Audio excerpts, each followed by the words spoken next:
The Milky Way is actually a spiral galaxy, and our own sun is just one of 100 billion stars in it. At this immense scale, 23 powers of 10, each shining light we see is not a star, but an entire galaxy, composed of countless stars. Astronomers have discovered that the galaxies are flying away from one another. The universe is expanding. Our own galaxy, and all the others, form clusters and superclusters of stupendous size, hundreds of millions of light years across. And here, about 15 billion light years from Venice, we approach the outer limits of the visible universe. What lies beyond this cosmic horizon, we cannot see and do not know.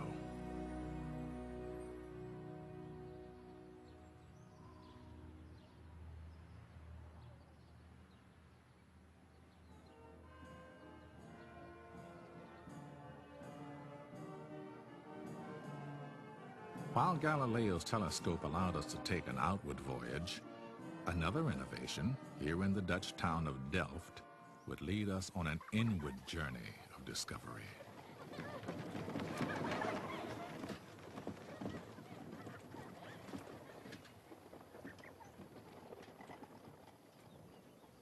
Over 3 centuries ago, Antony van Leeuwenhoek perfected the early microscope and used it to study droplets from the waterways of Holland.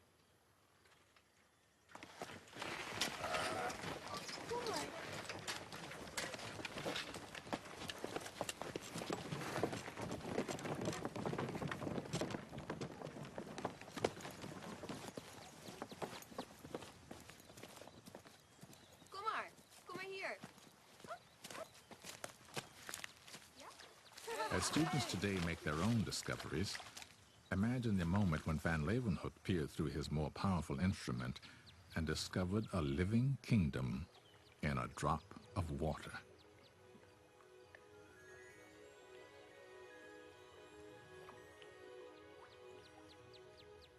This busy world of single-celled paramecia is only 1 millimeter across, 3 powers of 10 smaller than a meter.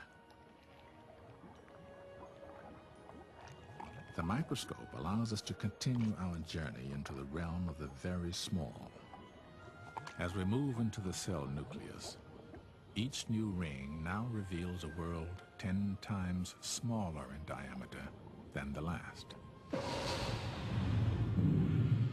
Deep within the nucleus, we come upon truly remarkable constructions, long, spiraling molecules of DNA.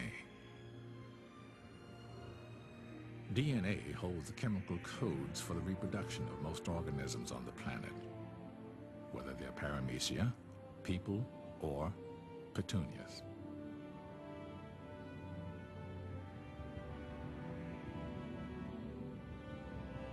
Voyaging on, we see that molecules are made of even smaller parts called atoms.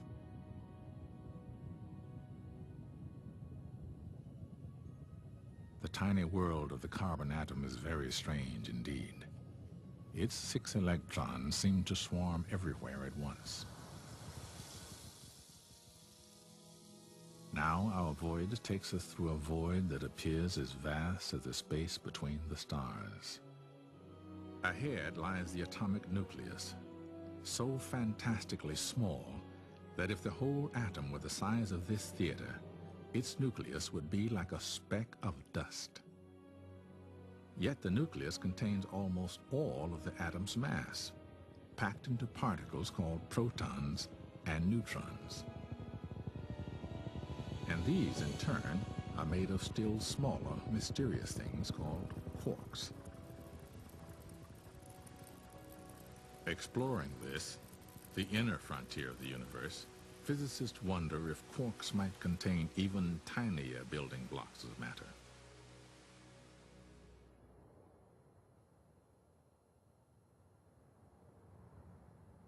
Scientists are investigating this mystery in an underground tunnel near Chicago, home of the giant Fermi-Lab particle accelerator, designed to create conditions like those that existed just after the birth of our universe.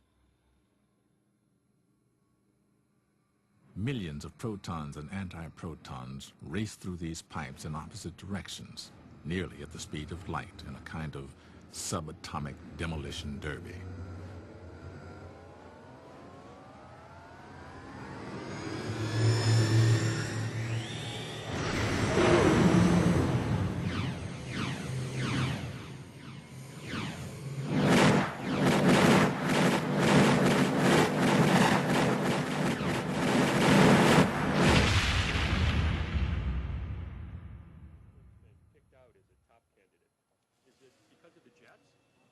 Now, our cosmic voyage enters another dimension, the dimension of time, where knowledge is much less certain.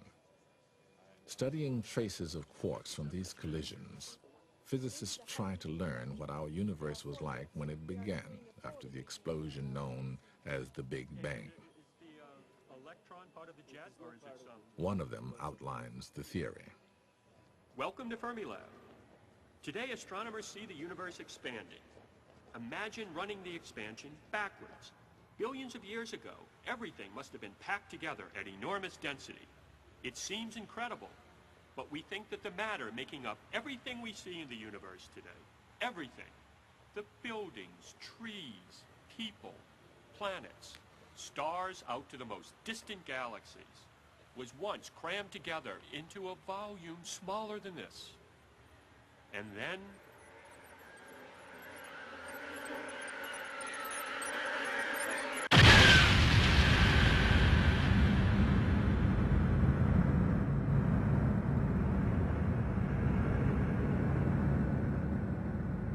space itself exploded in a burst of radiant energy. In those first dazzling moments, the newborn universe began to expand and cool. Quarks combined into protons and neutrons, which later attracted electrons to form atoms. And the vast fog lifted.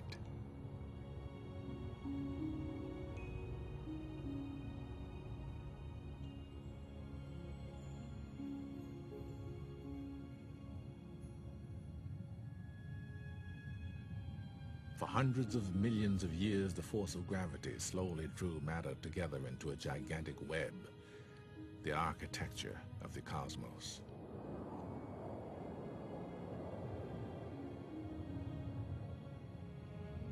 Two billion years passed. Clouds of gas and dust condensed like giant water drops along the cosmic strands and formed galaxies.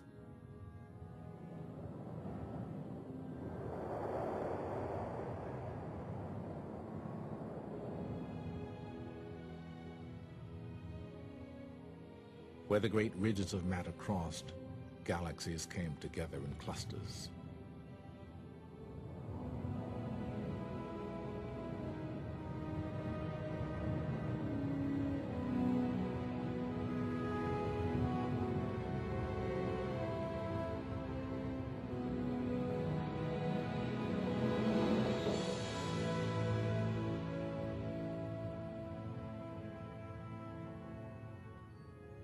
Some galaxies evolved into gigantic disks and spirals of stars, gas, and dust. Neighboring galaxies, trapped by their mutual gravity, draw together in a fantastic collision.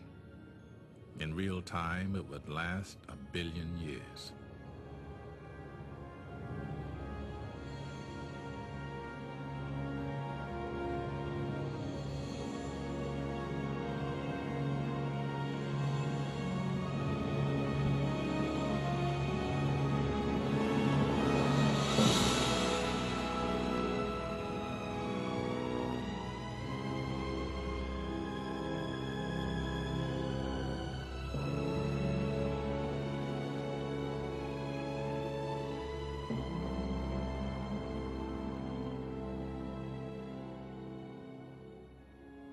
The force of gravity strips long tails of gas and stars from the huge new galaxy.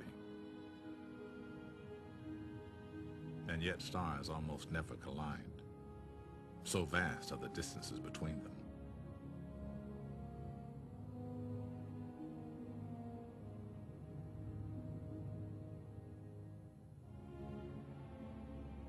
Perhaps 10 billion years pass, and we encounter our own galaxy, the Milky Way.